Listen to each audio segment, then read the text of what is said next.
Hello everyone, this is Mrs. Snook with section 6.4, Applications of Linear Systems.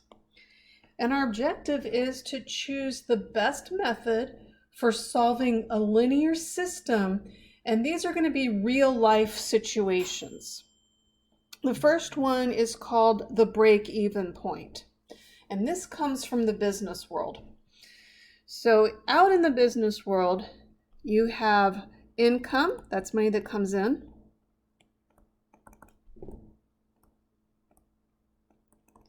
And then you have expenses. That's the money out. And the break-even point, that happens when you have the same amount of income as expenses. And typically what they're going to do is they're going to look at that and see when they're starting a business how long it's going to take them to break even, because they're going to have to invest money up front. And if they can break even quickly enough, then they'll consider it to be a good risk to take to do this business. And so in this case, we have a fashion designer makes and sells hats. And the material for each hat costs $5.50, so that's an expense. The hats sell for $12.50 each. That's a revenue or income. And the designer spends $1,400 on advertising. That's an expense. And then how many hats does the designer have to sell to break even? So what we're going to do is we're going to write two equations. We're going to write an income equation. That's going to be y equals, we have the hats sell for $12.50 each. So 50 times h. And just as a reminder, y is money. And then h is the number of hats. So y is money, h is hats. And then for your expense,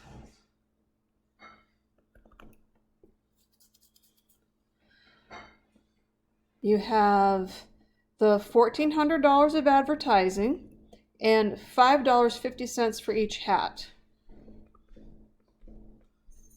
So since it's $5.50 for each hat, we're going to multiply that by h, and then we're going to add on our advertising expenses. So now I've got my two equations and my two unknowns, and I can solve this system. And what I notice right away is since they're both already solved for y, I can go ahead and solve by substitution.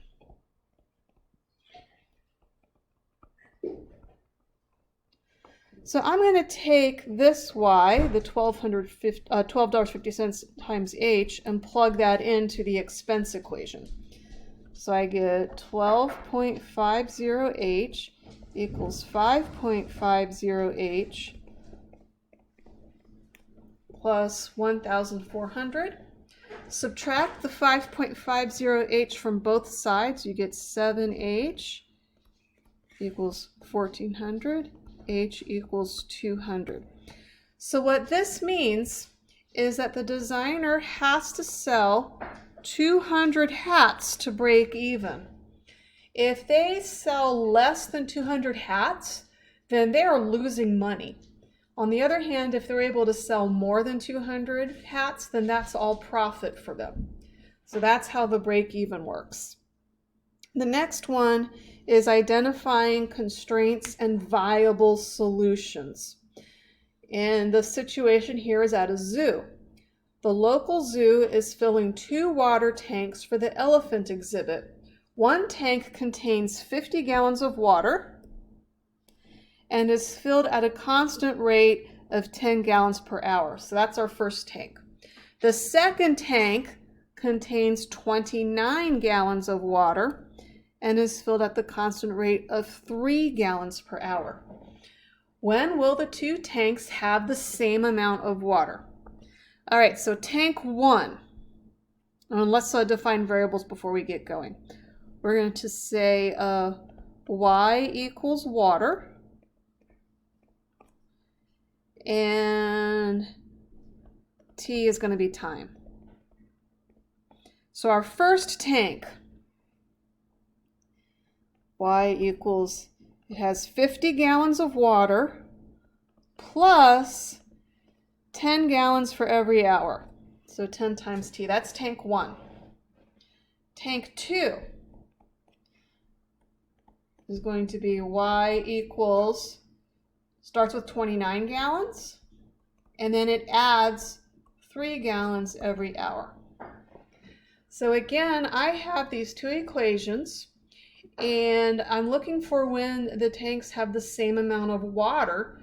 So in other words, when does y equal the same for both of them? So I'm going to go ahead and I'm going to substitute. I can substitute the 50 plus 10t in for this y. So then the equation I get is 50 plus 10t equals 29 plus 3t. And now let's solve this equation. I'm going to subtract 29 from both sides. So I get 21 plus 10t equals 3t. And now I'm going to subtract 10t from both sides. I get 21 equals negative 7t. So then t equals negative 3. All right, now let's go back and figure out the amount of water that it would have at a time t equals negative 3. So I'm going to use y equals 50 plus 10 times negative 3. Plug that through your calculator, you're going to get 20. So at time negative 3, both of those tanks will have 20 gallons of water. But here's the problem. You can't have negative time.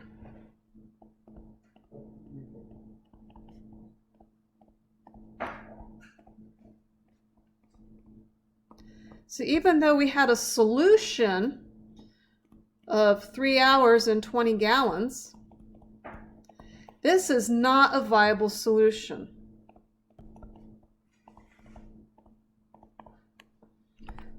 So this is a case where mathematically we can do it, but in real life you can't. That's what we mean by not viable. All right, the next one, we're going to look at solving a wind or a current problem, and this comes from the world of air travel. We have a traveler flying from Charlotte, North Carolina to Los Angeles, California, and at the same time another traveler flies the other way. They're going from Los Angeles to Charlotte. The airspeed of each plane is the same. The ground speeds are shown below, and there's a wind going. So I want you to first notice that when we're going from Los Angeles to Charlotte, so LA to Charlotte, our ground speed is 550 miles an hour. So that's going to be G. Miles per hour.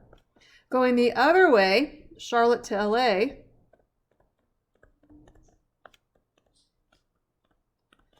the ground speed G is 495 miles per hour. So what this means is that when you're flying from Los Angeles to Charlotte, you have a tailwind. And flying from Charlotte to Los Angeles, that's a headwind. Meaning that the tailwind means that it's actually blowing the same direction that the airplane is flying. So it actually gives the plane a little bit of a push, so it goes a little faster. Whereas going the other way, when you've got a headwind, that's blowing against the airplane, so it's slowing the plane down. So let's write some equations, and they've already defined variables for us. A is airspeed, and W is the wind speed. So my equation for flying from LA to Charlotte is that my ground speed is going to equal the airspeed plus the wind, because I'm getting a tailwind. And my equation for going from Charlotte to LA, the ground speed, is going to equal the airspeed minus the wind. So look at these two equations. I have a plus W and a minus W. So that means that I can solve by elimination. And let's go ahead and plug our numbers in. So we have 550 miles per hour equals A plus omega, and not omega, W. 595 miles per hour equals A minus W. Add these two equations together. 2A is going to equal